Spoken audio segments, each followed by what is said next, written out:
Hi, guys, and welcome. Hi, Sarah. Thank you for joining me. Thank you for having me. Awesome. If you guys are joining us live today, we are talking about cats and bringing fitness and exercise and training to our feline patients. So this is a topic that's very interesting. It's definitely something a lot of us struggle with because cats are a bit different from dogs in how we approach them, but they are also very rewarding and very trainable. And I'm really looking forward to chatting to Sarah today. If you guys follow her on social media with Sit Stay Squat, you'll see some of the amazing things that she does with cats. I just want to give everyone that's joining us a heads up. I have quite a big storm going in the background, so if you hear the thunder and lightning, just know that's coming from me. And if my internet drops, I do apologize, but there's only so much that we can do about the weather. All right, so Sarah, as we get started, will you please introduce yourself and tell us a little bit about your interest in feline fitness? Yeah, so my name is Sarah Keller, and I'm the business owner of Sit Stay Squat. So my business originally was a focus on canine fitness and canine massage. Some of my certifications include I'm a certified canine fitness trainer, certified professional canine fitness trainer, certified canine body worker, certified professional dog trainer. That's all my dog stuff. I'm also a human corrective exercise specialist, and I just got certified as a feline body worker. But I kind of use all of that from the humans and the dogs to help with training the cats as well. Yeah. I did not know that there was a certification for feline bodywork.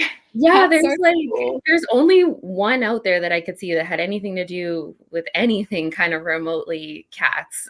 So yeah. Who offers that? It's holistic animal studies. Yeah. Awesome. That sounds very awesome. Thank you. To those who are joining us live today, welcome. It's so great to have you. Please feel free to ask any questions, join the conversation. We'd love to chat with you. That's why we're here on Facebook. Okay, Sarah, so what do you love about working with cats? I just find it so rewarding. Like I was working with dogs, and then I got a cat about a year and a half ago, and I kind of figured, like, I mean, he can do, why not, right? And it's just been so rewarding working with him. I found it was very different than working with a dog in the beginning. I feel, the dogs have this like eager to please us, whereas I don't really get that sense from my cat so much. I do find that I really have to make it very worthwhile for him, because if he doesn't want to do it, he's not going to do it. Yeah, so I don't know, just kind of figuring out how to make it really fun and positive for my cat. And yeah, it just is very rewarding to be able to train an animal that we don't usually see a lot of this kind of training with, and them really enjoying it. So, what are some of the differences between cats and dogs in Yes, terms of the training approach to, therapeutic yeah. exercise? With the cats, I have found, I've really start with really low duration. I mean, my cat, like I got him when he was a kitten, so obviously like his attention span wasn't really that great. And really I was starting with like 2-minute sessions at a time and just making it like as like easy as possible for him to be successful, just to kind of, build up the value that this is going to be fun for you. Yeah. And yeah, I think So, I what do you start with the cats? Yeah. Okay. So what I like to start with the cats is just really easy stuff, just to kind of build up some of the beginning of training. So one of the first things that I like to start with a cat is just a treat toss. So just a piece of food or a treat that they find high value, toss the treat for them to go and get. And then what I like to do is the cat eats their treat, and when they turn to look at me again, I say yes and toss another treat.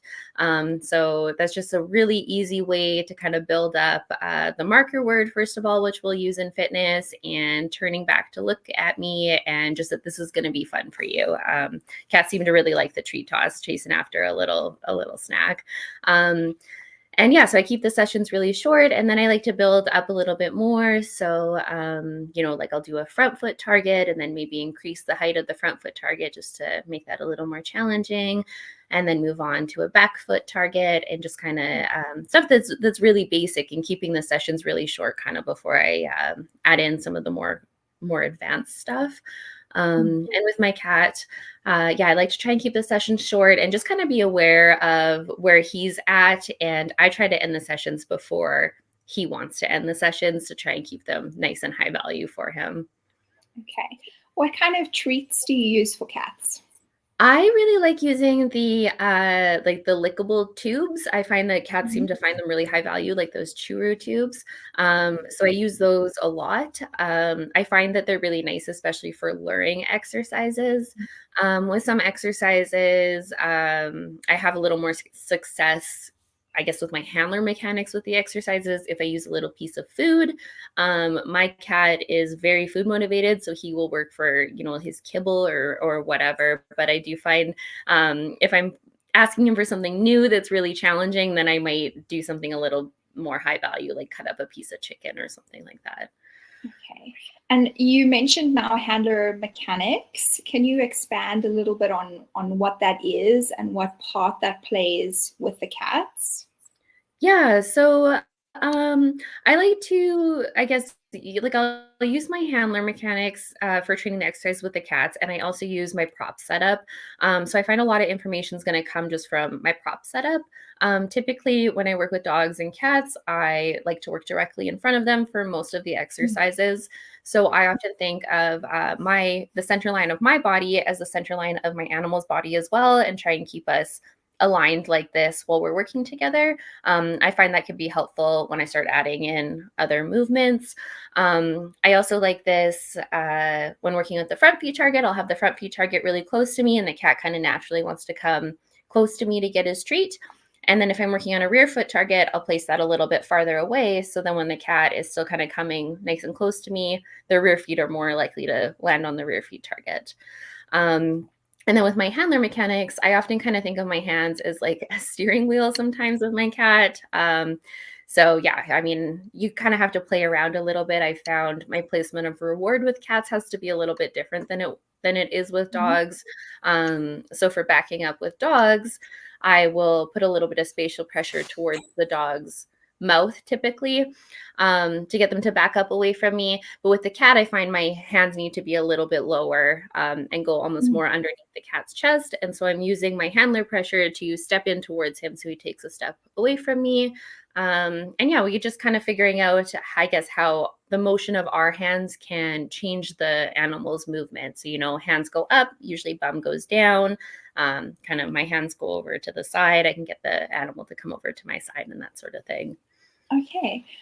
Let's share a video of you, because I thought this one was quite a nice one actually to demonstrate that handler mechanics, right? And you can tell us what we're looking at as we go through here. Yeah, so you can see that I'm working like my center line and my cat's center line because I'm kind of thinking that as base position. I want him to come directly close to me. And then when I turn off to the side, my cat also turns off to the side away from me so we can end up back kind of in each other's center line.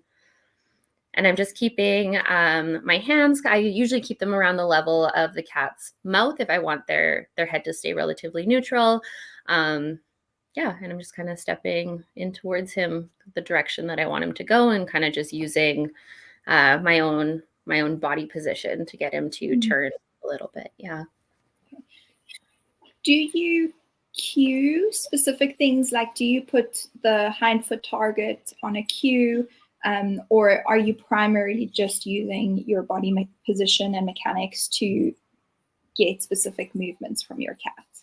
Primarily just my body mechanics. Yeah, though I think the only thing I've really put on cue with him is backup, just because it's cute. But for the most part, yeah, like I do so many things with him that I feel like I would just run out of words and hand signals that yeah, for fitness, I find because we're able to just use our handler mechanics so easily to get what we want, I don't usually feel the need to put a lot of things on verbal cue. Okay. No, I agree with you on that. I think it is easier sometimes to just our space, our awareness, our positioning to guide them. So from those that are watching, it's so great to have you. Please feel free to ask any questions. We're just going to be chatting today about cats and how we work with them and some of the cool things we can do with them. Sarah's shared a bunch of videos, which I'm excited to share with you guys as well. So we'll look at a few of those. And if there's anything specific you guys want to see or ask, please do that. We're here to chat with you. Okay, so the other thing that actually, let me get a different video up. Okay, while I get another video up, can you chat about the environmental setup that you have when you're working with cats and how that needs to differ from when we're working with dogs? Yeah, I mean, I don't think that I changed that much. Like I use the same training space for my cat and my dog. So, working on a non-slip surface. And I try to keep, I guess, like any props we're not using away from us so the animals aren't guessing, like, well, do you want me to go over here? Yeah, and then just making sure that all of my equipment is non-slip. And again, just kind of coming back to my base position with my cat. If I want front feet, the target's going to be close to me. Rear feet, the target's going to be farther away. If I want an ipsilateral target, it's going to be off to the side, and that sort of thing. It's very, very similar as what I do with dogs. I have found, I guess, the biggest things with cats is that cats are quite a bit more flexible, especially in their spine. And they also seem to be much more naturally fluent at more power based exercises. So I found the exercises like power up, where we kind of want them to lift both front feet off and lower into a sit. I mean, that takes so much core stability and power for a dog, but my cat caught onto it so quickly, like quicker than I would have thought for like that kind of an exercise. So yeah, I have found that they seem to be like quite good at the more power focused exercises, which makes sense there because they're such like they're huge jumpers, especially vertical jumpers and whatever. Yeah. Okay. Okay, so let's have a look at another one that you sent to me. I love these. I think it's so cool that we can watch the videos. So tell us about this, what you're doing and what the goal is, and maybe the challenges that you had in teaching this. Yeah, so for that one, when I have taught it with a dog before, I will put them on cue, each of the hind feet, and I kind of have like a million little steps that they work up to this, and I just either use like a target stick or my verbal cue for the dog to do it. I did not do all those little steps with my cat. So what I am just doing is I have my chew tube in front of him, and I'm just trying to angle my body a little bit more towards the side of the hind leg that I want him to lift up. And I'm trying to get him to alternate sides by, turning my body to the side that I want him to lift. It's not foolproof, but he was doing really well for me. Yeah, so working here, I've been calling these mountain climbers because they kind of look like when a human does a mountain climber. And so this is going to work, especially the grounded pelvic limb, the one that's not lifting. More of the body weight's going to be shifted over there, and it's going to target, the hip stabilizers, the glutes, and all that fun stuff on that side. And the lifting leg is, doing some hip and stifle flexion and working a little bit more of the front of the leg and stuff there. And the core is engaged as well as the cat is performing that exercise. I love this. So was this easier to teach to your cat than to dogs because you basically cut out a bunch of the steps up to it? Yeah, like my cat isn't as fluent in it as I like kind of the dogs to be with it. But I don't know, he did really well. I don't know, like I have only really worked with a small handful of cats other than my own, and I've been training with him since he was a kitten. So sometimes I'm like, are you just, really good at this because we've done this so much and you're just a smart little guy? Or but yeah, I don't know. I found that was easier to teach him than it was to teach my own dog. So that's very interesting, actually. I think, yeah, that's interesting. So when you're working with clients' cats, do you find as much success teaching these exercises? Yeah, so that one is a little more advanced. So it is in my feline course, but it's like the last exercise in it, kind of working up to it. So again, I think just the main thing is just making sure that we're breaking all of the exercises small enough that the animals can be successful and have the prerequisites beforehand. Yeah, so that one, I don't know that I've seen other client cats do that one yet. But yeah, I do find that the cats seem to progress in some ways a lot quicker than the dogs kind of through the exercises. Okay, that's super interesting. All right, let's look at this one because this is also something that we would quite often do Hmm. with dogs, right? Is the pivoting, and then you've added a step up as well, which would be a progression. So chat to us about that. And I think what would be really interesting is if we look at your cat as Hmm. he, is it a he? As he goes around, he's kind of giving that arch through his higher thoracic spine. Yeah. Do we worry about having that straight spine, or with cats, because they're so much more fluid and mobile and flexible, is that straight spinal biomechanics less important, and we really want to train and strengthen a variety of postures with them? Yeah, so for the most part with cats, I do try to think of the same with dogs is like a mostly flat back. I have found with these more challenging exercises that it does seem that he has to get a little bit of rounding through his back to be able to control the exercise. To me, I do think that that's just his own way of kind of engaging his abdominals for more of these harder exercises. I don't want to see like super rounded back. But for me, I do feel like a little bit of leeway here is okay for the cats because, like you said, I mean, they're just so hyper like mobile in their Mm. backs, and they do seem to have a little bit more leeway on what can be within normal for them. Mm. Yeah. Yeah, and it also makes me think that because they have such a great range of motion, they do need to be strong throughout that range of motion. And in our conversations with Annalie Saunders in the last few weeks, one of the things that we've spoken about is this kind of form and function. And I think it's really important for us to remember that posture is dynamic, and we Hmm. do need to strengthen posture throughout its dynamic range, which I think is really, yeah, it's really interesting. Is your cat, and I'm sorry that I'm asking this, but is your cat healthy? There's no orthopedic issues or anything that would change and adapt the way that he's moving? I mean, I think he's pretty healthy as far as cats go. I do think that cats are very underdiagnosed for orthopedic Mm. issues. And then just me being me, like kind of when I first got him, I like took him to an orthopedic surgeon and I'm like, I feel like he walks weird, but I think it was just me being so used to watching dogs and then watching a cat and being like, this looks totally different. Um, so yeah, like I think that he's a normal cat, but because I did go and search out those diagnostics, he does have just grade 1 luxating patellas bilaterally, and he didn't have X-rays done on his hips, but they did do like a laxity test when he was under for his neuter, and they do suspect that he has mild hip dysplasia.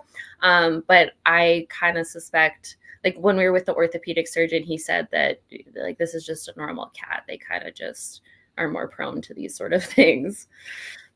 Okay. No, I'm asking that not because I think there is something wrong with him from Yeah. watching him, but just out of curiosity, because as we're watching him, should we be looking out for specific movement patterns or anything like that? I think he looks great, and I I think think you're he's a normal doing cat. a fantastic job with him. Yeah. Thank you so much. I think we'd be really hard pressed to find a cat that is completely orthopedically perfect. I think that Absolutely. yeah. No, absolutely. And the benefit of a cat is that they are very mobile. They have a great deal of adaptability, and I think that's fantastic. Yeah. So guys, what else do you want to see? I think, which one do you think I should play? Oh, I don't even remember. I sent so many over. You said so many. We could do maybe the power up one. That's a good one. To kind of show because he just does so well with this exercise, which kind of surprised me a little bit. Would that be the horizontal hiccup? We could do that one too. I think I sent the power up where his front feet are elevated, but let's do that's a good one too, kind of showing how good he is at really getting power in that movement. Okay, let me pull it up. Because they're all individual things, I have to like pull each one up. I know. So sorry, guys. Okay, can you see that? Is it up? Okay, so talk us through what you're doing here and the challenges in teaching this, or not, no challenges. Honestly, I think all I wanted from him was a rock back sit, and he was just being like a little extra with it. Like I feel like that just the more basic movement of just kind of rocking back into a sit, for whatever reason, was more challenging for him than kind of hopping back into a sit, which I found really interesting. And I think it just kind of has a lot to do with how their bodies are just so built for power, for vertical jumping, and they're just so mobile through their spine, that just making it a more powerful movement was like almost easier for him. Okay. Yeah, so watching him, what are you looking for in his movement? What do you think you could work more on or change? Well, do you your technique a little bit, because in the first part you're bringing your hands higher and now they're lower? Yeah, so I think actually in the second video, that was me just looking for a rock back sit and I wasn't quite getting it. So my hands lower because I'm like, I just want you to rock your feet back kind of thing. But he was being so powerful with it. And then in this first clip here, I was like, okay, let's actually try and make this like a hiccup exercise where we're nice and powerful. So I find when I want power, like I usually am a little bit quicker with my own hands. And because I want him to be really quick, I'm going really kind of quick up overhead to get him to kind of hop back.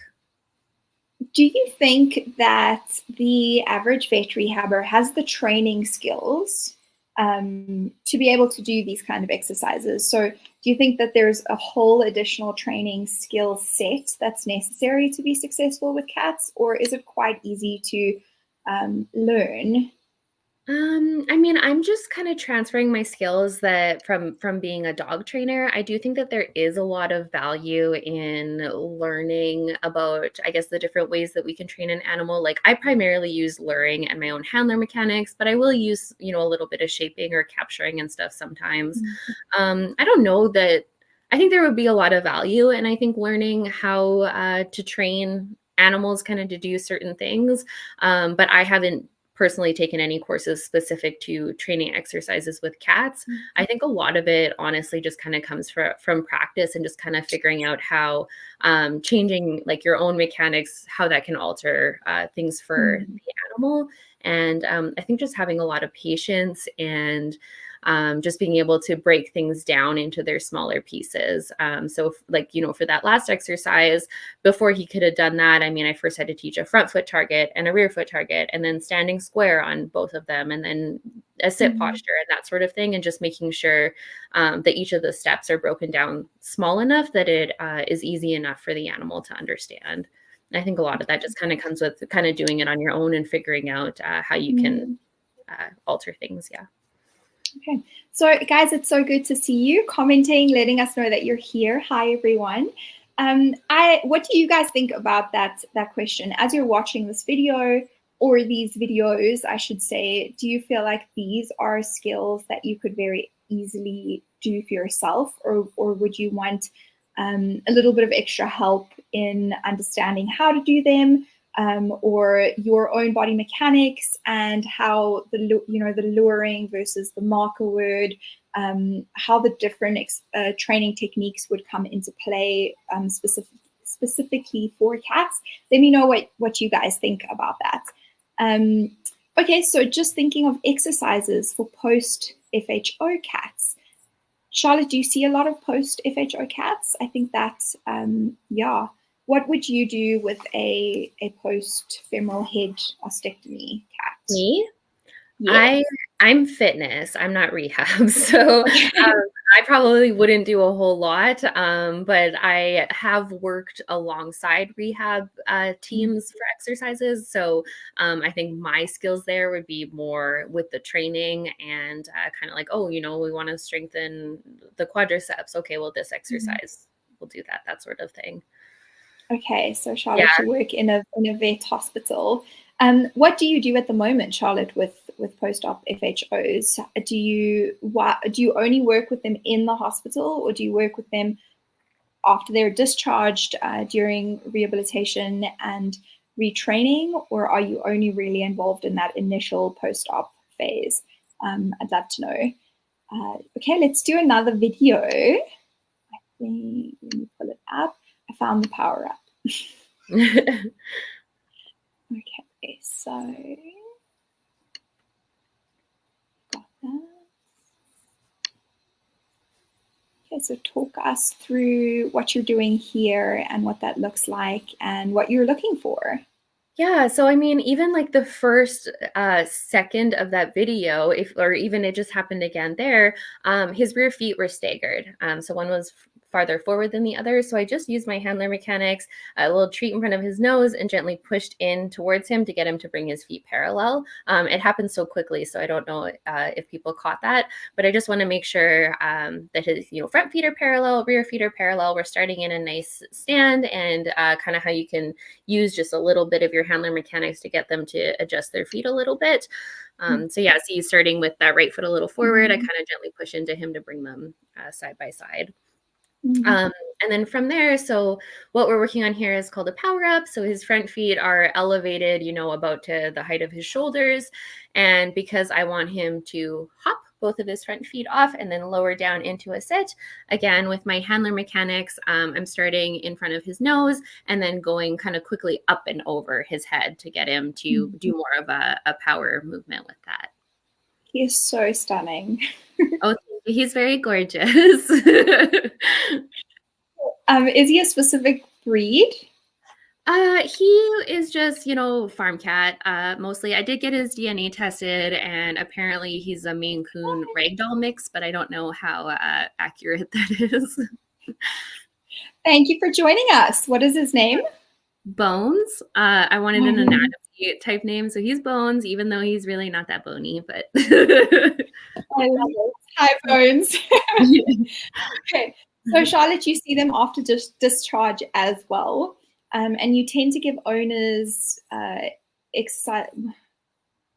participating to maintain improved hip extension. So reaching up, cat scratcher or a toy, up steps or up a ramp. Yeah, I think those are great. So are you starting with, so you'd have, the other things like passive range of motion, and I don't know, icing or whatever is part of your normal protocol for the owners. But then on the exercise front, you're doing reaching up, cat scratcher with a toy, or up steps or up a ramp. And that would depend on the cat as well, right? So do you have any thoughts to add for Charlotte? What else could she do to strengthen up those hips? I think a lot of what you've shown us here already is going to be applicable for hip strengthening. Yeah, for sure. Yeah, so I guess it kind of depends. I mean, if we're kind of strengthening around the entire hip, or if she just wants to work on hip extension and doing that, I guess, more for like a stretch for the hip flexors rather than, I guess, like working the hip extensors themselves.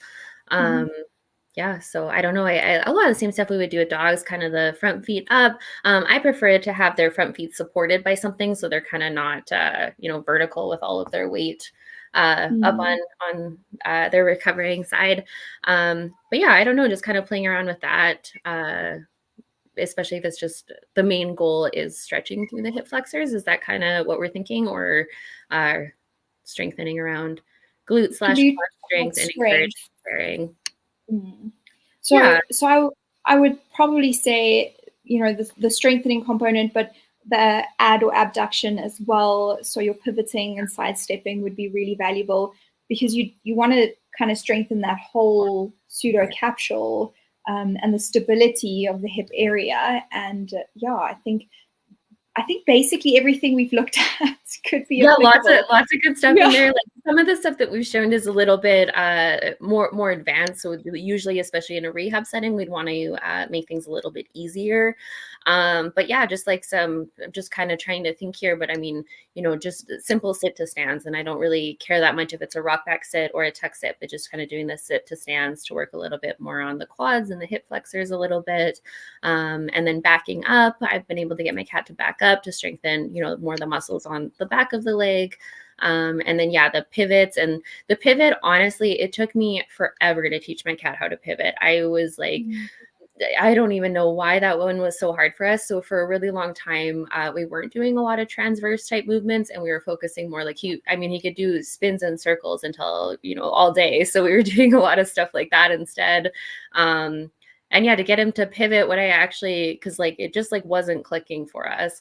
So kind of what I worked on is I put just a cavaletti pole on the ground, and I'm just working on him sidestepping kind of over the pole a little bit. And for some reason, we practiced that a couple times, and then he really got the idea of the transverse movement with his legs. Interesting. That's interesting, because he manages to step up and down off of a pad with his front feet stable or steady. So that's quite interesting that he found that pivot hard. Yeah, I don't know, because after he got pivot, then we were able to do the pivot and step up and stuff. But it was a really long time. Another one that's been really hard for us is bow. For some reason, bow seems so like an easy one, whatever to do with dogs and stuff. But for some reason, his little body, I'm like, you look so weird doing this. And he's just really struggled, getting his head back and getting a stretch through his hamstrings and stuff. So it's kind of interesting how some things that, that he's just so amazing at, but then other things that seem a little more simple, and they're just been challenging. Yeah. That's so interesting. So here's the backup, which would be a good kind of starting point for hip rehab. Yeah, so with dogs, I found I was always keeping my tree placement more at the level of their mouth. And with my cat, I found he was sitting when I was doing that. So I had to put my tree placement a little bit lower, more around his chest. And usually with a dog, I just kind of work on one step back at a time. But I found when I was doing that with my cat, he would take one step back and then sit. So with my cat, I'm going a little more quickly than I'd like him to move a little more slow and controlled ideally, but just trying to get a couple steps in before he plops his bum down. Is there a specific gait pattern that you're looking for in this backup? If I'm watching, it's quite a lateralized. I don't even think that matters, but that's where my brain goes. So he's taking lateral steps as he goes. It's not something I've really worried about with him, but he was quite a young kitten when we first started teaching that. So, I think ideally they'd probably be moving more diagonal movements a little bit. But really, as long as he's kind of stepping back and we're working those hip extensors, yeah. I did mean diagonal and not lateral. No, that's okay. I think he is kind of moving though, more of it looks like a walk backwards rather than right. Yeah. Sorry, it is the end of my day, and I'm always at my best in the morning. So no worries. So if we kind of bring that back to focusing on the hips and rehabilitating the hips, a backup is a really great exercise because you are shifting the weight backwards. You're strengthening the hamstrings and the glutes.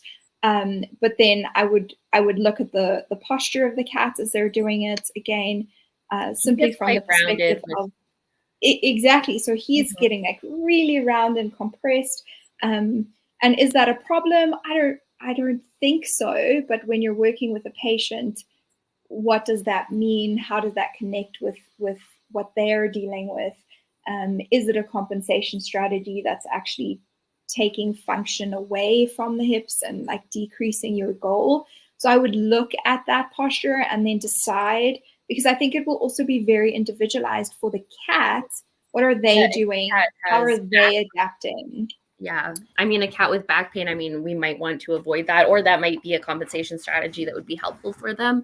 I don't think I sent the videos of him backing up to a target, but I did start teaching that because I found it was helpful for him to know that he's backing up to a target rather than me having to press into him. I did find that he was rounding his back a little bit less when he kind of knew. So like a back foot target? Yeah. Is that what you mean? Yeah. How easy is that to teach? I mean, I think I taught the backup first and the rear foot target separately, and then kind of combined the two. I mean, medium. Yeah, I found that the cats can struggle a little bit with picking up their legs. I don't know how hard it would be for me to, because I actually made a troubleshooting backup video for cats. Let me see if I can pull this up. Oh, actually, let me take this one down because I wanted to ask about that because you can back up. I mean, backup can be challenging to teach just in terms of they don't necessarily go straight. So, what are the challenges that you did face with the backup, and how do you teach them to actually travel straight backwards? I am going, is there a way that I can, okay, do I have to join the chat through YouTube? Yeah, to send you a video? Let me see. You can send me a video through the private chat. Oh, right. Yes. I will do that. So So I think I pop it in there and then I'll pull it up. Yeah. So I'm going to stop sharing that one. This was. Do I need to leave the sound on this one, or are you going to talk us? Yeah, I'm chatting through this one. Cats are struggling with backup in a Zoom class I offered, so this was just kind of one of the ways to break it down a little bit more. Okay, so shall I start that, and then do you want to talk to us here, or should I leave the sound on the video? Maybe leave the sound on, and we'll see. I can't remember exactly, but what I'm going to do is I'm going to get him into his rear foot target. I'm going to get him to make sure he's standing. I'm going to lure forward into the rear foot target. Then I'm going to reward. Just a quick reward before he has a chance to lay down. And then what I'm going to do is, if you're taking a look at his back feet, I'm going to lure forward until just one foot steps off the target. And then I'm going to quickly push into him so that one foot steps back. Yes. So I'm just luring far enough that just one foot is stepping forward, not both feet. And then pushing in, yes.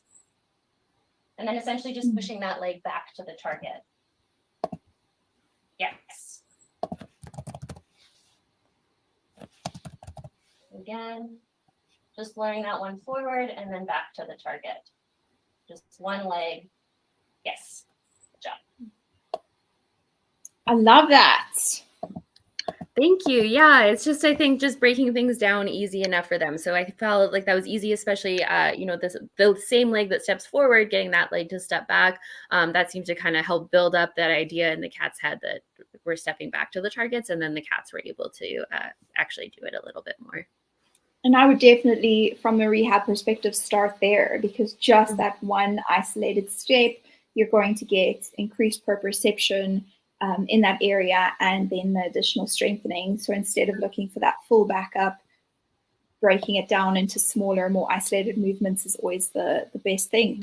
And then I think I'd like to just share the shake and paw as well, which I think is also great, right? So we're talking about the hip stability. If you're standing on the both hind legs in a square space, the cat just has to subtly shift their weight backwards to lift that front paw. You're going to be strengthening that area as well, and that would also be a much lower level of rehab initially. But then also this would be applicable to the shoulder and the front leg and the chest and the thoracic sling, which is also a great thing for us to chat about. So do you want to tell us a little bit about this exercise and teaching it, and how to be successful at it? So this one also just had like a ton of steps to it. So to teach the shake a paw, I break it down into like 5 steps before we get here. So what I like to do with the cat is to get them to shake a paw is I get owners to start with like a little container that their cat cannot fit their face in, but can fit their paw in. And I drop a little treat in there and I kind of hand it to the cat. And the idea is I'm waiting the cat out until he wants to paw at it to get the treat. And when he picks up his paw to go for it, I say yes, and then I give him the treat.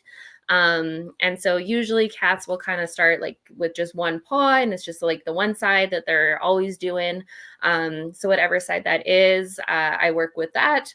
So say if it is my cat's right paw, I do eventually want to put both of them on a verbal and visual cue. So I like to think my cat's right is my left and my cat's left is my right. So what I like to do is my cat's right paw is shake, my cat's left paw is paw, and I also use whichever hand of mine is in front. So we're opposite, so shake and paw. So usually, they're going to have a dominant side that they're more likely to offer shake a paw with. So whichever one that is, I try to solidify that one with my visual cue of my hand on that side. And I usually add a verbal cue as well. Again, just the shake and paw. So yeah, with the, I'm teaching it. So he's pawing at a little container, and then eventually I'll start to wrap my hand around the container until he's pawing at my hand, and then get rid of the container. And then he's just doing it to my hand. So then I try to solidify on that one side before I do the other side. And then with the other side, because I can't really use my same way of capturing them going for my little container, what I usually do is I will kind of go towards the cat's paw and tickle under their wrist, and then they'll lift that up. And that's what I start to mark and reward. And then the cats tend to anticipate my hand coming towards their wrist. It's going to give them a little tickle, and they usually pick up their paw before I get there. And then we kind of have both sides. I love it. That does not sound like a foundational exercise. I know, I'm so sorry, because it looks so easy with the shake a paw. And then, because I mean, shake a paw, like so many dogs know shake a paw. And then with the cat, I've just found that I've just had to break things down into really tiny chunks, especially, if I want both sides and whatever. I mean, maybe people will be able to do it a little bit differently than that, but that was how I taught that for him. So some things are easier and some things are just get creative with it. Yeah, totally. Charlotte, I love this question. Thank you. Never used targets with cats before. What depth and size are they? Yeah, so with the front feet and rear feet targets, usually I like to have like a length and a width of at least the cat's shoulder distance apart. So at least like the cat should be able to be comfortably fit both paws on there. With a little bit of extra wiggle room, so maybe even 1.5 to 2 times their shoulder width for the length and the width of the targets. And then with the height, I usually do like 1/2 inch or 1 inch, especially if I'm going to be adding like movements towards the targets. Yeah. Awesome, thank you. Do you also like target train them? So like touch your hand with your nose or something like that? I haven't, but you definitely could. Yeah.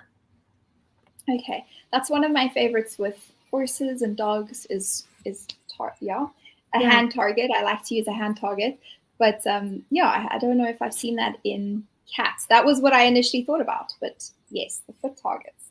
Yeah. Okay. Guys, thank you so much for joining us today. I do want to mention before we sign off that our program is ready for the Vet Rehab Summit. So I have all our lecturers confirmed, and we have amazing exhibitors that are joining us. If you are familiar with online pet health and you guys have been following us for a while, then you know we love working with partners in our industry that actually make our lives easier. And so that is what our exhibitors are to us. I look forward to starting to introduce them all to you in the coming weeks and to share the program with you. But so that you know, our theme this year is ethical dilemmas for vet rehabbers. I'm very excited about it because I think there's so much that we need to talk about in terms of the canine and the equine industries as a whole, and what role we play in the ethical challenges that we're facing in those industries. But also, when we know better, we do better, and the kind of ethical challenges that we face on a day-to-day basis that we might not always think about. So save that date in your calendar. It is the 31st of August. It's going to be phenomenal. It's live online, so you can join us from anywhere in the world, but you do need to block off that day in your calendar. Okay, Sarah, thank you so much for taking the time to be with us today, for answering everyone's questions. If you guys have questions, you're watching this as a recording, pop them in the comments and we will come back and answer them as we go. Thanks, Thank guys. you so much. I did just send in our private chat because it doesn't look like you can do to the comments, but would you share my feline fitness course with everybody? I do have, a course I've put out for feline fitness, and just kind of starting at the very beginning and then building up to some of the harder exercises. Yeah, thank you for sharing that. I love that. I have popped it into the comments. Guys, go follow Sit Stay Squat and check out her videos. Follow on YouTube because there's amazing stuff on there. And keep learning. That's what we believe in. All right, guys, have a great day. Thank you. Bye, Sarah. Bye. Thank you.